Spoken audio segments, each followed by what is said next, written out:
नमस्कार, मैं मोहम्मद आसिफ और आप देख रहे हैं नेक्स्ट 9 न्यूज़। क्या कांग्रेस अब राहुल गांधी को बचा पाएगी? क्या 2 साल की जो सज़ा हुई है और उसके खिलाफ जो कोर्ट में चुनौती दी गई है फैसले को, क्या वो कम हो पाएगी या फिर वो रद्द हो पाएगी? ये सवाल बहुत बड़ा इसलिए है क्योंकि अब 2024 के चुनाव पर लोगों की निगाहें हैं, उसमें राहुल गांधी का रहना बहुत ज़रूरी है। लेकिन राहुल गांधी तो तब रहेंगे जब वो चुनाव लड़ेंगे, चुनाव तो तब लड़ेंगे जब सदस्यता वापसी होगी, सदस्यता वापसी तब होगी जब उन्हें कोर्ट से फैसला मिलेगा, जब इंसाफ मिलेगा।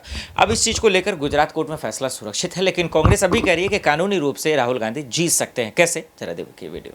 मैं आपके समक्ष विनम्रता से कहना चाहता हूं कि कांग्रेस पार्टी की राहुल गांधी की नीति हमेशा बड़ी स्पष्ट रही है।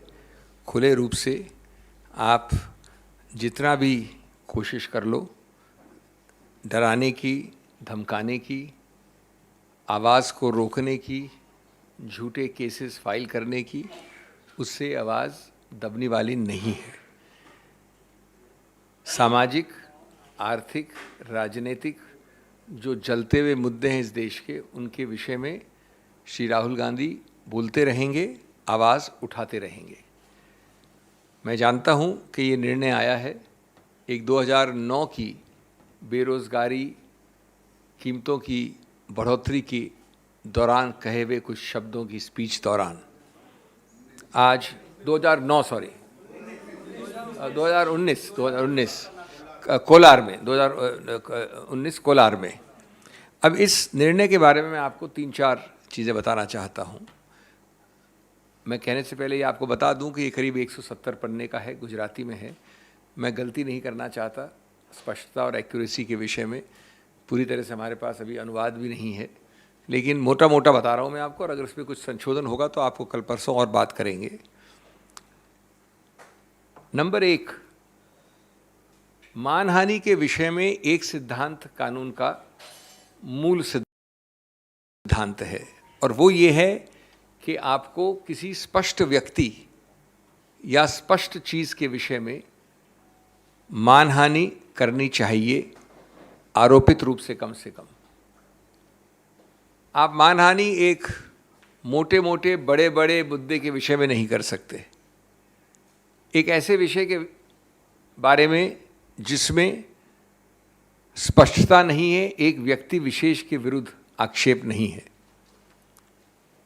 और अगर वो आरोप वेग हैं, ज़्यादा ब्रॉड हैं, बहुत बड़े एक हिस्से को, जनसंख्या को लेते हैं अपने आरोपों में, तो उसको मानहानि नहीं कह सकते। नंबर 2, उससे भी ज़्यादा महत्वपूर्ण, जिस वाक्य के विषय में चुनौती दी गई है कानून द्वारा, उस वाक्य में के विषय में किसी भी उन व्यक्तियों ने कोई भी कंप्लेंट फाइल नहीं की है जिनके संबंध में वो वाक्य कहा गया है। जो भी नाम लिए गए हैं, जो भी चीज़ें कही गई हैं, उनमें से कोई व्यक्ति ने कोई कंप्लेंट फाइल नहीं की। ये भी मानहानि के कानून का एक बहुत अभिन्न अंग है कि जिसकी मानहानि हुई है उसको ही कंप्लेंट फाइल करनी होती है, और उसको बताना होता है कि किस प्रकार अमुक व्यक्ति के कहने से इस व्यक्ति की मानहानि हुई। ये कंप्लेंट उनमें से किसी व्यक्ति द्वारा नहीं है। नंबर 3, जब फौजदारी मुकदमा करते हैं, जो कि किया गया इस केस में, तो एक गलत नीति, द्वेष की भावना सिद्ध करना अति आवश्यक है। कोलार की अगर आप पूरी स्पीच देखेंगे तो वो जनहित के बारे में है, राजनीति के बारे में है, कीमतों की बढ़ोतरी के बारे में है, बेरोज़गारी के बारे में है। उसके दौरान अगर ये वाक्य, जिसको आज आपत्तिजनक माना गया है, जिसको भी चुनौती दी जाएगी ऊपरी अदालतों में, तो भी ये नहीं कह सकता कोई भी कि द्वेष की भावना से, बदमिजाजी से, जानबूझकर, जिसको मैलाफिडे इंटेंट कहते हैं, मैलिस कहते हैं कानून में, ये एक अनिवार्य अंग है इस आरोप का। और जब तक ये साबित नहीं होता पूरे संदर्भ से, तब तक आप नहीं कह सकते कि ये ऑफेंस बना है। ये पूरी तरह से इस केस में साबित नहीं हो सकता है, क्योंकि वाक्या, संदर्भ एकदम अलग था। चौथा, और ये चीज़ें अभी जैसा मैंने कहा इसके डिटेल्स चेक करने हैं, लेकिन जो अभी उनको अभी तक तथ्य मिले हैं उसके अनुसार ये मामला काफ़ी अरसे तक एक मैजिस्ट्रेट मिस्टर एक्स के सामने था। जब वो वहाँ था तो याचक ने, कंप्लेनेंट ने बड़े कोर्ट में, हाई कोर्ट में जाकर इस पूरे प्रक्रिया का स्टे ले लिया, रुकवा दिया उसको काफ़ी अरसे तक, कई महीनों तक। जब उस व्यक्ति का स्थानांतरण हुआ या वो उस ओहदे से हट गए तो ये याचिका जो ऊपरी अदालत में डाली गई थी उसको विड्रॉ कर लिया गया और ये वापस नीचे आ गई एक भिन्न मैजिस्ट्रेट के सामने, जहां अभी आपको निर्णय अब आया है। तो इसकी तारीखें, इस प्रक्रिया को भी हम गौर से देखेंगे कि एक ठीक प्रकार से ये न्यायिक प्रक्रिया हुई है कि नहीं। लेकिन प्राथमिक दृष्टि से ये चौथा मुद्दा भी अत्यंत महत्वपूर्ण है। पांचवा, एक प्रावधान है कानून में, उसको 202 कहते हैं। 202 विशेष रूप से बनाया गया उनके लिए कि अगर वारदात हुई कोलार में और आपने जाके त्रिवेंद्रम में कंप्लेंट फाइल कर दी, वारदात हुई कोलार में और आपने जाके श्रीनगर में कंप्लेंट फाइल कर दी, तो कोई भी मैजिस्ट्रेट उसकी शुरुआत करने से भी पहले, निर्णय तो बहुत बात की बात है, शुरुआत करने से भी पहले एक जांच करेगा कि ये पूरी तरह से आउट ऑफ जुरिस्डिक्शन है या जुरिस्डिक्शन के अंदर यानी अधिकार क्षेत्र के अंदर है कि नहीं है।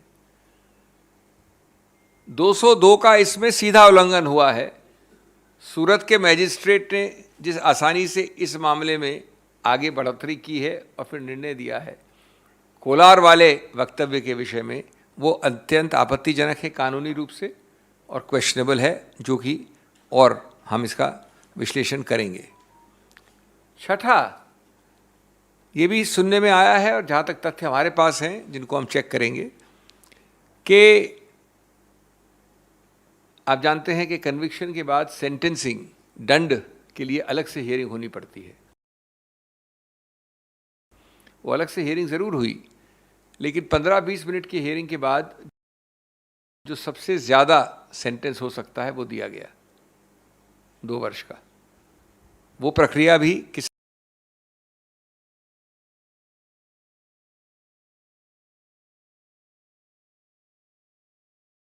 हद तक सही है, गलत है, उसको भी देखा जाएगा। इस सब का मूल निचोड़ क्या है? मूल निचोड़ ये है कि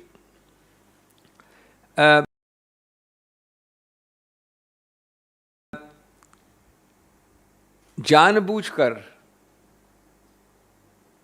गलत केसेस को थोपकर आवाज़ को रोकना, बंद करना, डराना, धमकाना, ये प्रक्रिया ये सरकार भिन्न भिन्न रूप से कर रही है।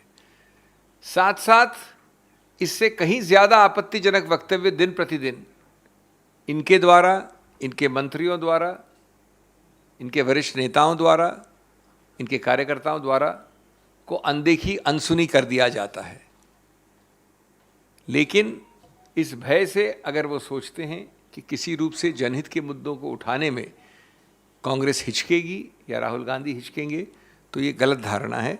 जैसा मैंने कहा, ये एक पहला निर्णय है, सबसे निचले दर्जे का निर्णय है, जो कि हमारी न्यायिक हायरार्की में सबसे निचला दर्जा होता है मैजिस्ट्रेट का। इसके बाद सेशंस कोर्ट ले जाएंगे इसको, और उसके ऊपर भी कई अदालतें हैं।